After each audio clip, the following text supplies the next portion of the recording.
Arizona's big races remain just too close to call. Let's begin with the race for governor. Democrat Katie Hobbs extending her lead tonight over Republican Kari Lake.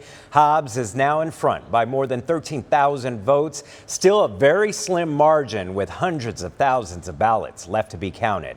We have team coverage for you tonight as Arizona remains in the national spotlight. ABC15's Jordan Bonnke staying close to the governor's race, monitoring both campaigns while also looking to the days ahead. More than 24 hours since the polls closed in Arizona, and still the race for governor too close to call. On the Republican side, Kari Lake taking to cable news on Wednesday where she said, quote, 100% certain we're going to win. The question is, how big will that win be, end quote. Then vowed to change the election system if elected.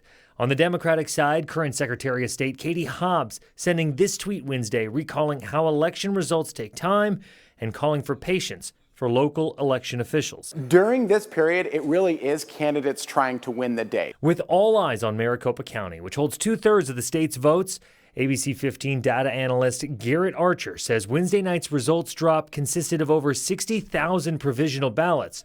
Those are ballots that may have had an issue being initially processed that needed a bipartisan review.